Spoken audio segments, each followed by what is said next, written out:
Hi, my name is Anissa Monteso. I'm gonna be your It's nice to meet you.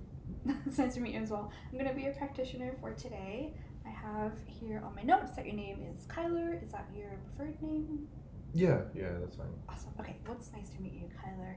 Um, Before we get started into too much of everything, I want to go over just some housekeeping things, starting with one of the most important, and that's confidentiality.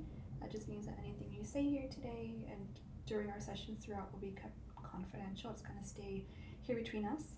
There are two exceptions to that. The first is if you disclose intent to harm yourself or others. I'm a mandated reporter, which means that I am required by law to contact the proper authorities to just have them in place to keep everyone safe. And the second exception is if you express knowledge of abuse or harm occurring to an elderly person, a disabled person, or a child. That's also mandated to report as well. Right. Do you have any questions about that? No. No. Okay. Outside of those things, it's a free space, and so some things that you can expect from me are listening to your, just non-judgmental atmosphere. And then what I expect from you is just some open dialogue. It's as simple as that. Do you have any expectations for our time together? Not that I can think of right now. No. Well, if and when you do think of them, feel free to mention them. For today, we're going to just get to know you real quick, and then we'll kind of delve into what's brought you in today.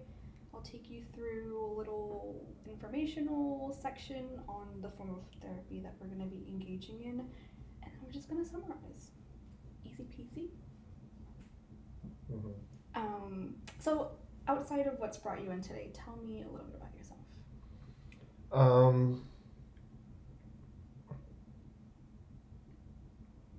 Well, I am a sous chef for one of the biggest restaurants in New York. Married, have 3 kids, 2 dogs. Favorite color is green. I don't know. What else do you want to know? No, that's great. Outside of cooking, do you have any hobbies? Yeah, I like to go camping, rock climbing and stuff like that, but my job's got me pretty locked down, so I don't get to get out and do that stuff as often as I'd like to. You said 2 dogs? 2 dogs. Yeah, what kind?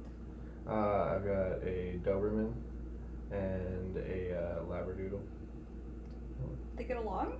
Huh? They get along? Yeah. That's amazing. Yeah. Very cool. Awesome. Well, thanks for that. Tell me what has brought you in today.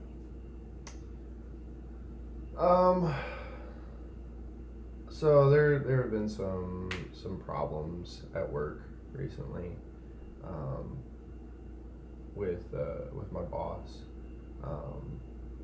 I've been there for about 8 years now, and everything's been going great, but just recently his attitude towards me has changed, and I don't really know why that is.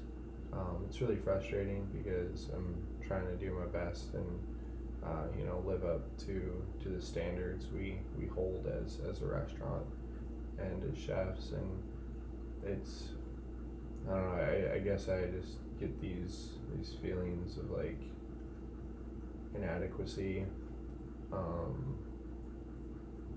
because of like how nothing I do within the past 5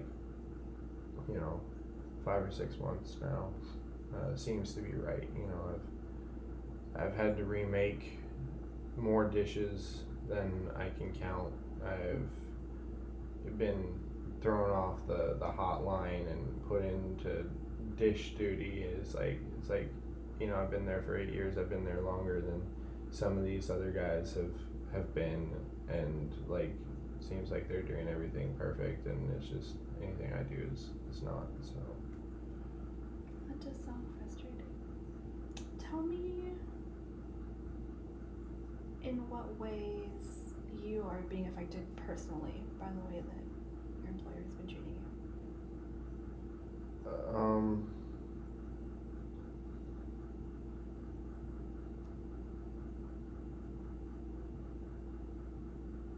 I mean, whenever it's just, you know, restaurant policy, like whenever we have to remake a dish or whatever, a lot of times like at least 50% of that, like the pay price of that dish comes out of our pay. So it's been affecting me financially a lot recently, as well as affecting my family.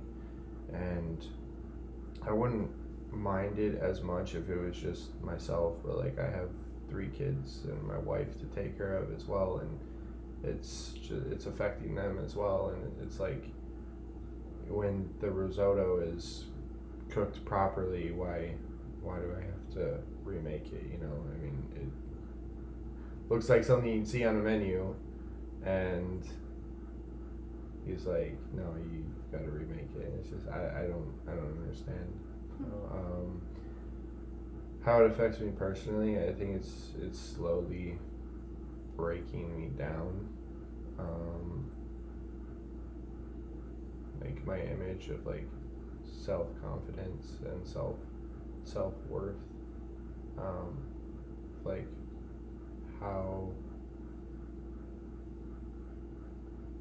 how I view myself and how I view my success. You know, I've been a successful chef for the past like 15 years, and now all of a sudden within the past 6 months I'm no longer a successful chef. It's just staring down on me. So. I had no idea that restaurants had policies in place like that. That's a learning curve for me as well. So thank you for sharing that.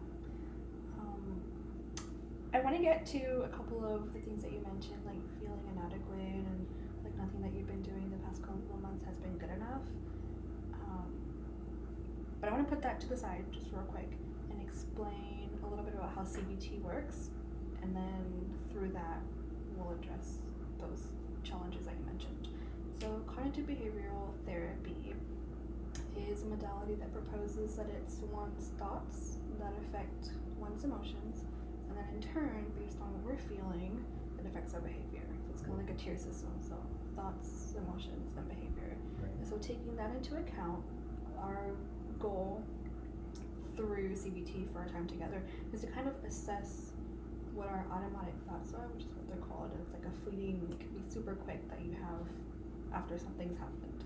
And so taking into account your current situation, the event that's happening is that your boss has been kind of treating you a little bit differently lately and not like you normally would. And so based on that event, you have a thought, right? So you mentioned feeling inadequate and like nothing you were doing was good enough. And so that is thought, right? Okay, just want to make sure that I'm getting it correct. So it might be helpful to view it as the thought that you're having and not so much an emotion. And so when you are telling yourself like, I'm inadequate, I don't think I'm doing this good enough, what are you actually feeling inside?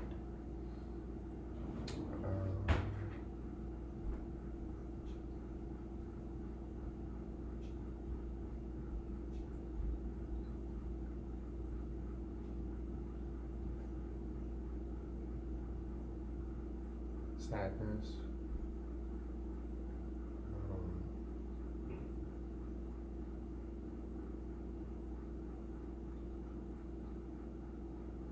Anger.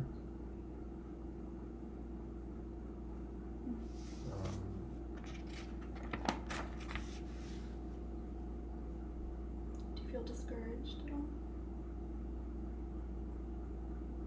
Yeah. Depressed.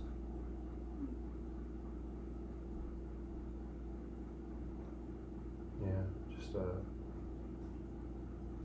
a lot of different emotions just flood out, and it's like they all just come out at once, you know. How do they come out? I usually just kind of like bottle them up. Which emotion would you say you feel the strongest?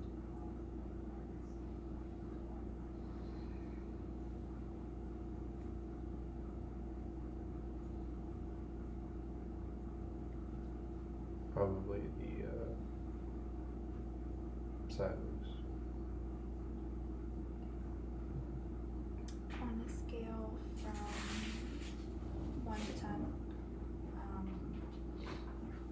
1 being the most sad that you've ever felt, and 10 being, just kind of a neutral state of calm, where would you say that you most recently have been falling on that scale?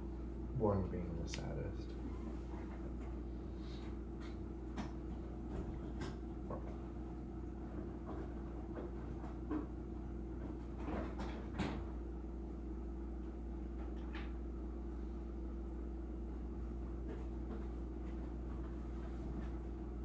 Four and a half, 4. So this scaling question is what we call a mood check.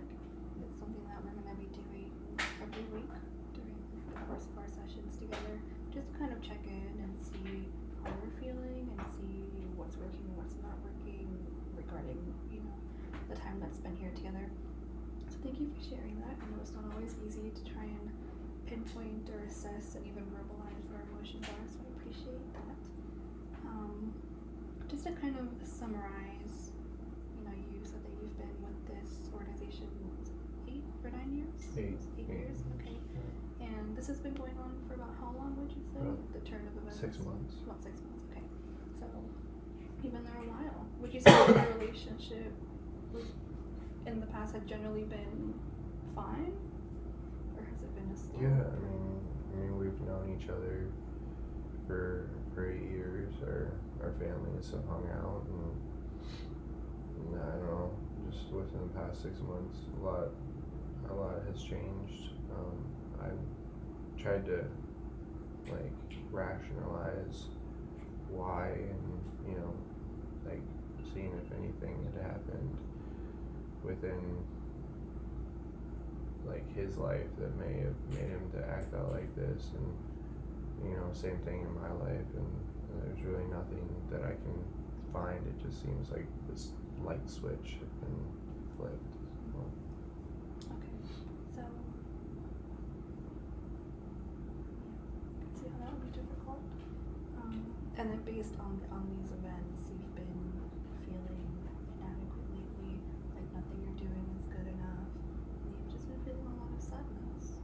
Yeah. Okay, so I want to propose a little activity for the next week until we see each other again next week. And it's called an automatic thought record. And so at least once, twice if you want, but for at least one time during this week, I want you to, I got a form for you, I want you to fill out this form right here. Basically, when you do feel that level of sadness that you've kind of been describing, I want you to write that here, but that's the emotion that you're feeling is sadness. I want you to try and pinpoint what caused the emotions, what event or what was said or something you sensed, and then just tell me how intense it was. It's in that kind of the same mood check scale that I asked you. So, that sounds like something you could do? Yeah. Awesome. So, that's all I have for you for today. Do you have any feedback regarding how you've been treated today, or how the session is going, or anything about CBT that you wanted to share with me? Well, it was good. And thanks for listening. Of course. Yeah. Other than that, it was good. Well, thank you so much again, and I look forward to seeing you next week. All right. Sounds good.